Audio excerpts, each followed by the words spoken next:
Good evening, lockdowners. It's 8 o'clock at night on Good Friday, and I've just bumped into this lovely chap, Paul, who's actually struggling at the minute because he's homeless. And I just asked him if he'd mind giving a little interview about how he's finding lockdown, and messages for people who are in a place of power, what can be done to help homeless people at this time, and what his experiences of him trying to get him off the streets and stuff. So I'm going to hand you over to Paul so he can just tell you, say how he's finding lockdown. Thanks very much for doing this, Paul. Not a problem. You've got your your name to say? I don't know. What's your experience been of lockdown? Quite scary, really, because I don't know what's going on. I'm being told by various people like, oh, it's this corona, it's an outbreak, it's dead serious. And I'm being told by other people, oh, it's nothing really to worry about and stuff.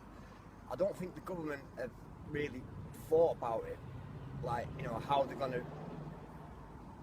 I don't know the right words to use. Like, I'm homeless. I've had drug problems in the past, and they've not really asked me about anything like this, and they've just plonked me in a hostel with drug users, and I had to walk out because I'm struggling, and I just feel isolated and lonely, to be quite honest. And what were your experience? Because you told me something a minute ago. If you wanted to share that about what you saw in there when they put you in a room with someone. Yeah, he was smoking spice, and blood was trickling down his arm. Obviously he'd been injecting himself. And temptations there, especially for me, who's fighting demons at such a low period, in my life. It's not nice. Hello. Camera pointing at me, I don't know. Oh, don't be daft. You look great. But you come across like a really lovely bloke. That's why, I just stood talking to you, didn't I? And just give you a bit of milk, chocolate milk, what I'd just got, and an Easter bunny. And I'd just got a packet of tikka chicken for the dog. And so Paul's had that and all, hasn't he? I said I'd go and buy him this, but I think it's shut now, It's shut now. But, yeah, I'm sorry there's nothing else I can do. But what I've done is I've given Paul my number. So he's got it on a piece of paper, and I've told him if he can get somebody who he knows to phone me tomorrow, I'm going to try and put him in touch with. I've got a friend who works for the Elephants Trail. Well, I'm part of the Elephants Trail, which is a community collaboration in Bury, and we're just trying to do a little bit for the community. Without this, we were already doing it before the coronavirus, but Matthew Kidd, he won't mind me mentioning him, is, homelessness is very close to his home and to his heart as it is mine, and I'm sure that we might be able to try and get in touch with someone who can maybe possibly help you. Yeah. And that's what I'll do. But it must be frightening when you're getting told you're at risk and you've nowhere to go, and you. Well, I should be down as high risk of catching it, and it's like, I haven't got access to sanitising stuff and gloves and masks, and I'm seeing people walking around with these sort of things on, and if it weren't for the British public helping me out with food and giving me a bit of money from time to time, I wouldn't know what I'd do. So really, it's not down. I'm not getting help from the government. I'm getting help from the good old British public. It's opened my eyes and my heart, to be quite honest, on how generous some people are. A lot of people out there who have got mortgages, children are off school, they don't know when the next paychecks are coming from, but yet they'll still put the hand in the pocket and good luck, here's £1 or something like that. My problems are nothing compared to what a lot of people's problems out there. But they'd probably say that their problems are nothing compared to yours. Do you know what I mean? Yeah. Well, a problem's a problem at the end of the day, and a problem shared is like a problem. Well, not solved, but it's. Of course it is, and I easier. suppose. And do you know what? I always hug everyone. Me, I'm a right hugger. So, well, I'm going to hug that tree. I'm hugging trees at the minute because you can't hug people. No. Do you know, you said you were feeling lonely? You can hug a tree and you can actually get a similar sensation what you get off Well, do you off know, a I was watching human. something on YouTube, and they said down to this corona stuff, we're going to miss out on hugs, kisses, and stuff like that. And they say they're not going to have a vaccine for like 2 to 5 years. No. So what's? I just don't understand it. I really don't. Well, I'd normally give you an hug if I seen you. I always do. I don't care whether somebody's homeless or not. You know, Yeah, that sometimes nice. I've tried supporting a few homeless people, and I did support a guy. You might know him from Bury, Ray Skull. He was street homeless for about 17 years, and he passed away 2 years ago. Well, 18 months ago it were. And so it's something close to my heart. Do you know what I mean? I've can tell, I've yeah. worked for an homeless charity as well, and there's no need for it. And it's like that now. All of a sudden, homeless people are getting put up in hotels, but like you say, they're not tackling. Usually, homelessness comes from somewhere. It's not that you just thought, oh, I'll go and live on the streets. You know, it might be drugs and alcohol problems. It could be abuse. It could be domestic violence. Well, I was in a long-term relationship, 15 years, and my ex-partner, she had bipolar, and it was trial and error with different medications and blah blah, and it just got to a point where I just couldn't handle the stress. And I've got 4 children, 2 girls, 2 boys, and they've got to an age now where they understand what's being said, and you never say anything nice in arguments. No. So I thought it was the best thing to do, Yeah. you know, for the sanity of the children, and, you know. And that's quite admirable. Well, I had to walk away from it all because it weren't fair on them, really. You know, and I was sick and tired of being sick and tired. You know, that's Yeah. you know, Like we're doing yeah. in the fellowships. yeah, and a bit of a cliche. Yeah. But yeah, I couldn't have picked a worse moment to leave, to be quite honest. And I think the government knew about this months and months and months ago. And it's like they haven't been prepared for it. You know, this happened in China. God knows how long ago. November, I think it was, So they weren't knew it? it was going to come. And it was like, I didn't know about it till the day after. I woke up and I thought, bloody hell, what's happened? You know, no one around. No, it's not like I was made aware of this virus. No. You know. But they've got an opportunity now. You know, it's all right. I'm saying, oh, we'll get people off the streets. But how are they But- getting that information to me and to homeless people? Yeah. I only get it through people like yourself. Yeah. And then probably it's mixed messages anyway.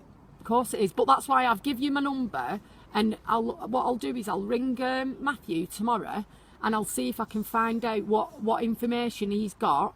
I don't know whether there's somewhere you can go. There's meant to be a hub, isn't there, a community hub set up I ain't got a clue. in Bury, but I don't know the exact details, but that's what I said. Get me, and if you've got people that you knock about with, and one of them's got a number, get me the number and I'll ring you back. Just text me it off their I phone. tend to keep myself to myself, but I will make an effort to try and get Yeah. in contact with you because I need that support. Yeah, and it turns out you used to work for somebody who I've worked for. Yeah, small world, isn't it? Yeah, so I'll have a word with him as well. You seem like a really lovely bloke, and I wish you well. And I hope between us we can manage to get you the support that you need to, get you off the street. You know, I know the government are trying and stuff like this, but there's empty buildings everywhere.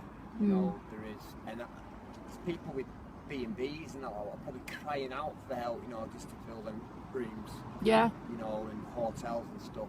But putting people in together, you know, without knowing the background, yeah, it's not. could be putting somebody in with whoever. Yeah. You know what I mean? Well, it's like that. If you're putting in someone who's used a drug what you've used before, and you're clean from that drug, and they're using it, like you say. Temptation was a big one. You know, I was fighting with my mind. You know. And I think people don't realise how strong addiction is. And I know I've got a lot of friends who've, who've taken heroin and crack, and no matter what it is, whether it's alcohol or whatever, and you'll hear them all say in the rooms, they'll say, do you know what? I'd have took a bullet for my kids, but I can't put the drink and the drugs down for him. And other people who aren't addicts don't understand that. They don't understand that the power that has over us. But it's almost like how we need air to breathe. When we're addicts, that's how it is for us. Yeah. We depend on that stuff, and you know. It's like people with food addictions.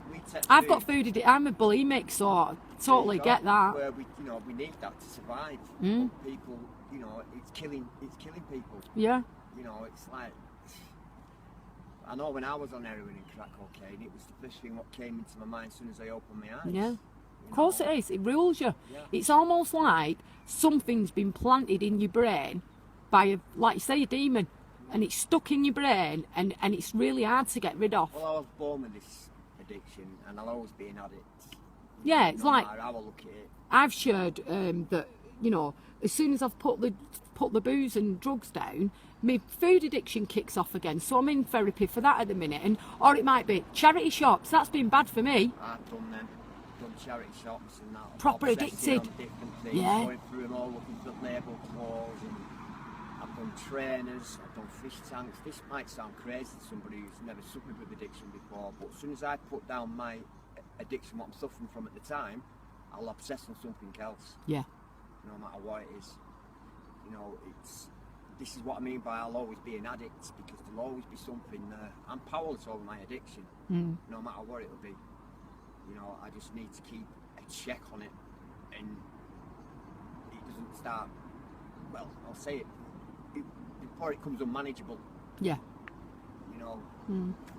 And if there were obviously we're in Bury, so if there were a message you could get to Bury Council, because I'm going to send this to people who will get this to Bury Council, because I like I said, I'm in collaboration with the Elephants Trail, and we're just a group of people who got together to try and make a difference. And obviously the coronavirus is it, and we're trying our best to do what we can. But some people who are involved with it work very closely with the council. So if you could get a message to the council about how they could help yourself and other people who are in your situation, what would you suggest? You know, it's an hard one, that, because I don't know what they're actually doing at the moment. Because Well, regardless of that, I don't know exactly. What would help you right now? what would help me right now is for him to actually listen to what, you know, my background is, and then put me in a category of them sort of people. You Yeah. know, I've got got a category of drug users, alcoholics. All right, we'll put them. I'm not saying, I don't know if it's the right way of doing it anyway, but we should think people have got problems and they can't be with certain people. Yeah. You know, and putting somebody who's suffered with addiction and still is with somebody who's in In the madness. the madness of it, it's causing more problems, not just for me, but the government as a whole anyway, a bigger picture of it all. I don't know, mate. Honestly, I really don't, because I'm just a homeless guy. But you're not just an homeless guy. But that's Your how name's it Paul. feels. I know that's how it feels, and that's awful. Yeah. But you're not an addict, you're not an homeless guy, you're a decent human being. And we all, do you know what? Through whatever, nobody chooses to be homeless. Oh no. And, you know, well, some people, because the mental health gets that bad, Yeah. they I know can't other deal people with... are like that, and Yeah. they put them in houses and they can't handle four No, walls. that's what Ray were like. But with the right support, Ray managed to stay. There was myself, there was a lovely guy named John Carr who's passed away now from the Bethesda Church, which is now the Metro Church in Bury. John Carr and me, we sort of like went to Ray every day. I even changed his frostbitten feet dressings, me. Honestly, I don't care, me. I'll do whatever it takes. And I'm not saying that for like, oh, look what I've done. I'm just saying I'm not bothered. Do you know what I mean? To me, we're all human beings and we all deserve love. And, you know, I would give you a hug right now if it weren't for socially distancing. But I'm not bothered. I'm not that bothered about myself because I've not got dependents. So it's not like I'm going to take it home to someone. But you're sleeping on the streets. The last thing you want, if I've got it, is coronavirus. Do you know what I mean? Yeah, I can imagine. That'd be the last. Stay at home, Yeah. That's what they Well, say. if you were ill, you'd just be dead, wouldn't you? Do you know what I mean? I couldn't go to hospital because I'd be putting more pressure on NHS. You know, that's a good point now. You know, they're saying stay at home. Yeah. But I think so they put you in a hostel, was it? Because I know that there's some been put up in the Premier Lodge somewhere. Now I think they've got their own rooms. So if you could get your own room somewhere, That'd be ideal. yeah.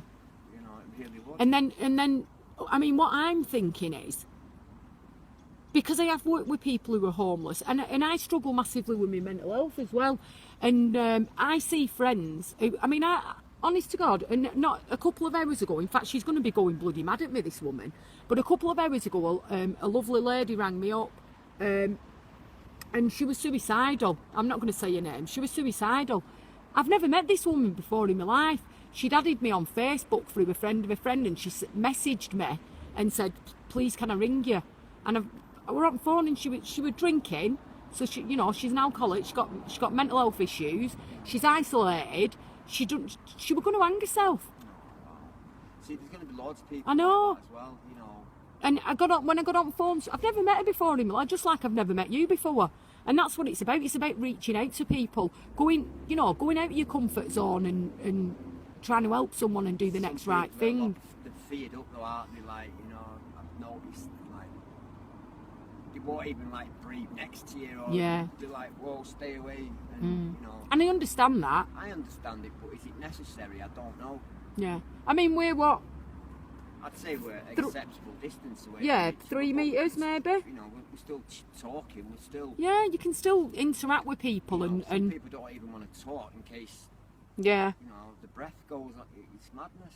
It really is. But one thing that's come out of it, apparently, climate change has Yeah. dropped, you know, by half. So, you know, you got to look at it like that. And look how your eyes lit up then. That's made your day, that, hasn't it, that climate? Yeah, well, you got to take a positive out of a negative, haven't you? Really? Of course you have, yeah. You know, and And do you know what? When I was delivering food parcels this morning for the Rock in Radcliffe, Rock Food Bank, I got talking to a lovely girl who I dropped the parcels off for, and her and her partner are both 3 weeks clean from street drugs as a result of the coronavirus. brilliant. But the thing is, there's no meetings they can access. So I've been and given them a basic text from one of our meetings. I've given my number. I've got other people to ring her, and I said to her, look, she had no credit on her phone, bless her. I said, but I'll ring you every day, try and get some credit, and I'll support you till the meetings are back on. And then they are on all the time, these Zoom meetings for anyone who's struggling. But she's not got access to it. You know what it's like yourself when you just come off heroin. They're lucky they've got a roof over their head. But she was saying it was a direct result of the coronavirus that they're clean. Well, another positive taken out of And it. I was like, I said, do you know what? Well, if that's the only good thing to come out of it, you know. Yeah. Well, let's just hope she doesn't slide back in when all. Well, that's what I'm hoping. Somebody's ringing me now. Yeah. Well, I better get anyway. Oh, mate. well, lovely meeting. Thanks for that, Paul. I'm gonna. Oh, the lady phoning me again. I'll think I'll phone her back in a bit. But no, I'll get this message to someone in council that will see it. I'm gonna hug my tree now. Yeah. So if you're in need of an hug, just go and hug a tree. Put your arms round it and just have a little lean into it. In fact, I'm gonna hug that one because it's a bit fatter. Yeah, I think I'll do it on my own more. Yeah, well, this is me now. I just walk around filming myself hugging trees and sharing it on Facebook. But thanks a lot for that, because do you know what? Without somebody like yourself being willing to share, because anybody can say anything, but when they can see a human being who cares about climate change and doesn't want to be in the same room as someone who's injecting heroin because it might trigger them and send them back down that road, that's brave, that, and it's beautiful. And you know, that's the only way people are going to do something, is by people like you being given a voice, and hopefully that's what this has done. Give you a voice. Make sure you try and get a. If you can't phone me tomorrow, or text me off anyone's phone. Yeah. Yeah, yeah. And it'd be great to see you in meetings when they're up and running again. Yeah, I'll take you to meetings anytime. Once you're allowed in my car. See you later. Night, God bless. See you, Paul. Take care. Stay safe.